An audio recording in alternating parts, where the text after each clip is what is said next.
বাংলাদেশের বর্তমান আইন শৃঙ্খলা পরিস্থিতির যে অবস্থা তাতে জনগণ ক্ষুণ্ণ। বাংলাদেশে রাজধানীতে প্রতিনিয়ত হচ্ছে ধর্ষণ, হচ্ছে ছিনতাই, ঘটছে ডাকাতির মতো ঘটনা, মানুষও খুন করা হচ্ছে।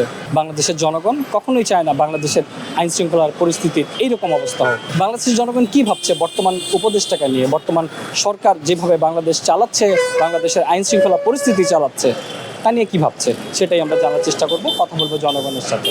আইন শৃঙ্খলা পরিস্থিতি অবনতি হয়েছে সেটা সবাই আমরা জানি। স্বরাষ্ট্র উপদেষ্টার অবশ্যই এটা দায় আছে, উনি তো এড়াতে পারেন না।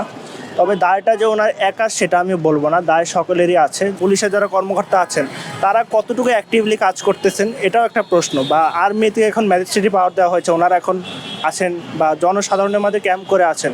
তো দায়টা তো শুধু স্বরাষ্ট্র উপদেষ্টার একার উপর বর্তায় না, অনেকের উপরই বর্তায় বলে আমি মনে করি। আরও চাঁদাবাজি বাড়ছে, খুন বাড়ছে। এই কয়েকদিনে যেমন দেখছি ধর্ষণ, যেখানে ধর্ষণ সেখানে ধর্ষণ, এইখানে চাঁদাবাজি, ওইখানে এই লোককে মারছে, ওইখানে ডাকাত, মানে সব মিলে আর কি খুব বাজে অবস্থা। আর সবাই শান্তি চায়, আমাদের উচিত যাতে শান্তিটা বজায় রাখা যায়।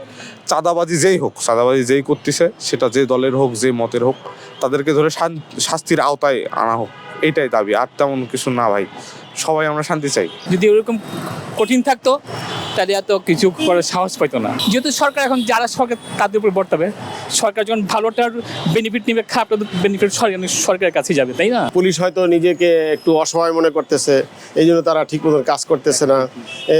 ওই কারণগুলিতে হয়তো মানুষও এটা দুর্বলতা মনে করতেছে যে পুলিশ তো আমাদেরকে এখন আর কিছু করবে না।